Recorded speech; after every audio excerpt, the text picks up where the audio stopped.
We begin in the name of the God whose mercy is profound, whose kindness is forever. In the series of Why Islam, I am now beginning a new module. The module is, what is Deen? And the first of the presentations in this module is regarding questions: what is Deen? Where do we get it from? What does it constitute? And what is its purpose? First thing first, Deen is the message which the Almighty sent to the mankind through His chosen representative humans called prophets, some of whom were messengers as well. Prophets have been described as Nabi, Anbiya, the plural, and messengers are described in the Quran as Rasul. Rusul is their plural. The message that they all brought was the same. The name of the message is Islam. So this message is what is now meant for the entire humankind to consider, for them to be able to understand the purpose of their life, and for them to be able to come close to God and also make this present life and the next life, which is going to be eternal, good, successful. There are three important questions regarding Deen. Where do we get it from? Number one, what does it constitute? Number two, and what is its purpose? Number three. All these three questions have been answered by the Quran in one verse. So you can imagine how important that verse must be. So not surprisingly, this verse is found in the Quran in 4 different passages. Twice it appears in Surah Al-Baqarah, the 2nd chapter. Once it appears in Surah Al-Imran, the 3rd chapter. And it appears once in the 62nd chapter, Surah Al-Jumu'ah. I will mention what's there in Surah Al-Jumu'ah. All these passages talk about the same fact, the same description, with slightly different wordings. In Surah Al-Jumu'ah, the Almighty says, هُوَ الَّذِي بَعَثَ فِي الْأُمِّيِّينَ. He is the one, that is God, who sent amongst the unlettered Arabs, رَسُولًا مِّنْهُمْ, a messenger from amongst them. يَتْلُو عَلَيْهِمْ آيَاتِهِ. He recites before them His verses, وَيُزَكِّيهِمْ, and does their tazkiyah, purifies them, وَيُعَلِّمُهُمُ الْكِتَابَ وَالْحِكْمَةِ, and He teaches them Al-Kitab and Al-Hikmah. وَإِنْ كَانُوا مِنْ قَبْلُ, even though before that, لَفِي ضَلَالٍ مُبِينٍ, they were in clear misguidance. If we look at this verse a little more closely, we would find that all these three important questions that I had mentioned have been answered briefly but clearly in this verse. The first question, where do we get God's message from? وَالَّذِي بَعَثَ فِي الْأُمِّيِّينَ رَسُولًا مِّنْهُ. It is the messenger of God, the representative of God, who delivers God's message. So, whenever we are interested in knowing what God wants us to do, what God's expectations from us are, we've got to look for only one source, and that is God's prophets, God's messengers. The last of whom was Muhammad, God's mercy be on him. So, now all humans have one thing to do to be able to know what God's will is, to find out what the message of God has been delivered by the messenger of God. The second question is, what does this message constitute? What does it say? What are its important constituents? The verse tells us that this message is comprised of two important parts, components, Al-Kitab and Al-Hikmah. Let's take Al-Hikmah first. Al-Hikmah, according to the Quran, is in turn comprised of two components. One is the moral principles, the ethical understanding that the entire humanity shares, universal morality which every human knows by birth a priori. We are supposed to tell the truth.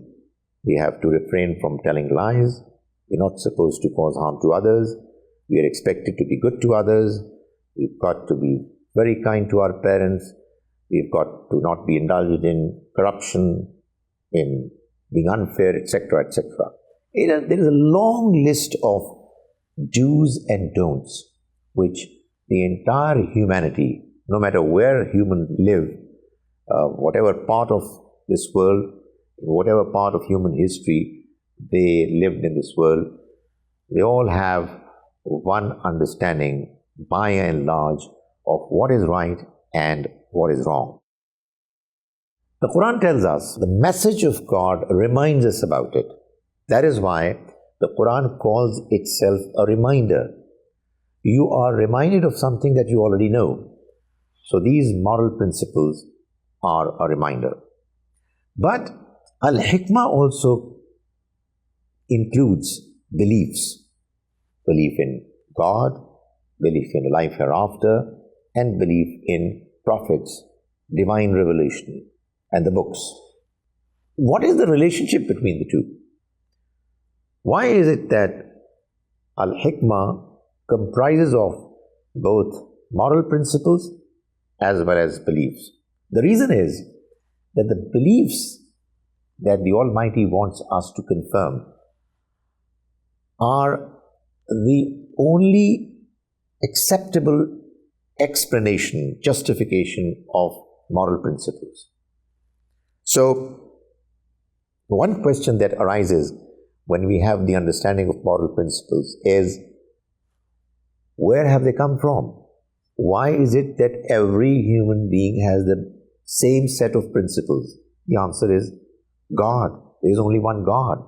He is the only designer, and therefore don't be surprised that when He designed humans, He made them the same as far as moral appreciation is concerned.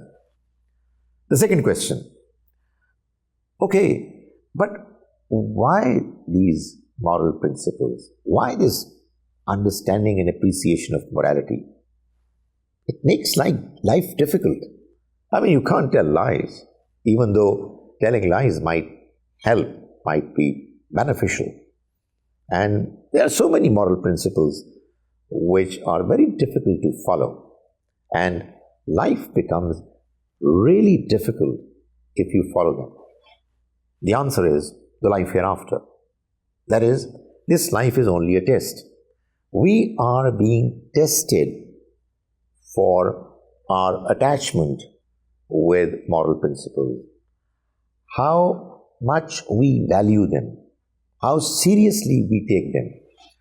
And in the process, if we are called upon to make sacrifices and not benefit from this worldly life quite as much as we would have otherwise done, the life hereafter is going to adequately compensate for whatever we are going to lose.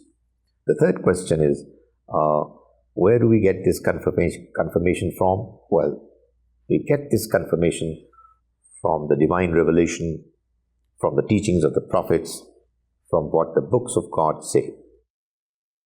So that's what is Al-Hikmah. Moral principles and beliefs. What is Al-Kitab? Al-Kitab is the law, the Sharia. How is it different from moral principles? Well, moral principles are known to everyone. We only need to be reminded of them. But there are certain aspects of moral principles wherein humans tend to get confused. There are certain important questions that arrive in the domain of morality which are not possible to be properly, clearly, definitely answered by our intellect. So God has come to our rescue and has been kind in enabling us to know that the kind of problems that we are confronting in understanding moral principles, these are the answers in some of the problems that we are confronting. Those answers are given in the form of Sharia. To give you an example, we all humans know that if we are to enter the field of business, trading, we have to be morally upright. We are not allowed to fool others, tell lies, make promises which we do not follow, do not abide by. We have to advertise product in accordance with what the reality is, and so on and so forth. So, in almost all business schools of the present times, there is a subject called business ethics which is taught. And the reason is that humans, by and large, agree that there are certain ethical principles, standards, which all businesses are expected to follow. However, there is a question which is not properly answered by human understanding of ethics. And that is that if a person lends an amount to another person and binds the borrower that he must return to him the original principal value of what he had lent him, but he must also return a definite predetermined increment called interest, come what may. Whether the borrower has run into losses, his business has suffered difficulties and is not able to make revenues, the lender is adamant. He says, my contract binds you to return the full value of what I gave you, and in addition, an additional increment as well. There are people who would say that there's nothing wrong with it. There are others who would say that it's unfair, and there would be a debate. God in His Sharia, in His law, has clearly mentioned that it is wrong, it's unacceptable, it's unfair. And there are other examples of how Al-Kitab, the law, along with the moral principles, enable humans to move to a higher level of moral understanding and appreciation and be able to lead a life which is morally upright. Now, after having been introduced briefly to the two important components of Deen, Al-Kitab and Al-Hikmah, the final question that arises is, what is the purpose of Deen? Why has it been given?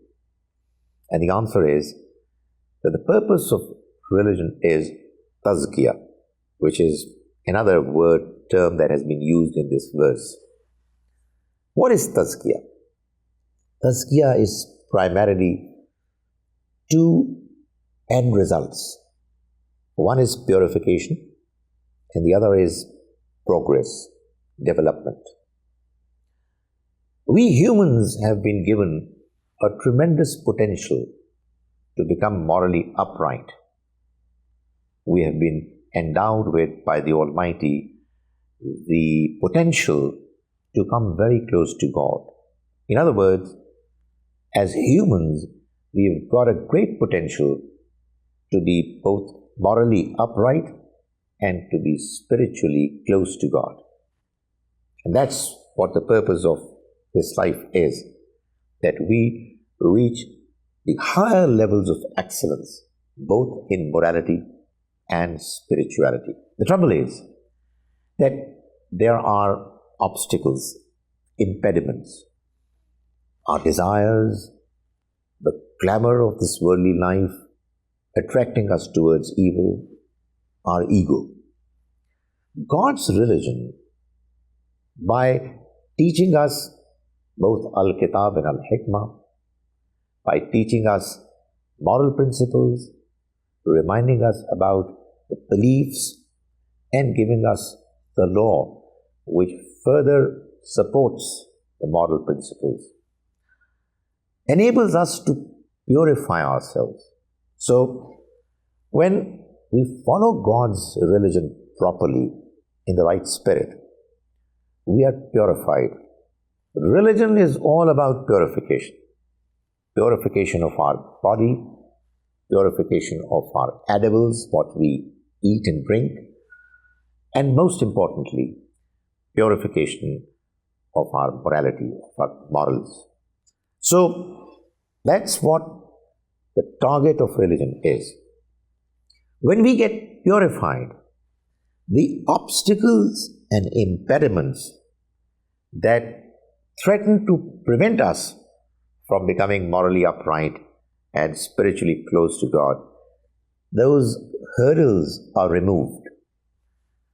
And as a consequence, our potential is properly realized. The potential of coming close to God, the potential of becoming excellent, morally upright humans. And that's what religion aims to achieve. So, God's religion has come to make humans people who have gone through the process of tazkiyah. The Almighty has decided that after this life, there would come another life. The life of rewards and punishment. The life that is going to decide what kind of performance was given by humans. This life of ours is a life of trial. So, the ultimate success is going to be announced about humans on the Day of Judgment. Many people are going to be declared as successful and therefore destined for the paradise. Others would be doomed and will be declared as failures and would be consigned to the hell. For an individual to be able to achieve the success of the paradise, the Quran clearly mentions that there is a minimum level of tazkiyah, of purification of the self and moral as well as spiritual excellence that needs to be achieved. That excellence, that level of tazkiyah is achieved through following God's religion properly. In other words, Deen, the message that the Almighty has given to mankind through the prophets, has come to enable humans to become truly successful in the next life, the eternal life of the paradise. For that purpose, the message that they have given us is comprised of the law, Al-Kitab and Al-Hikmah, morality, moral principles, and beliefs. When we take this message seriously, we follow it properly. On the one hand, we are purified from inside, and on the other hand, as a consequence of that purification, we are able to achieve both moral and spiritual excellence, and that is what is going to enable us humans to be declared eligible to enter the eternal world of paradise.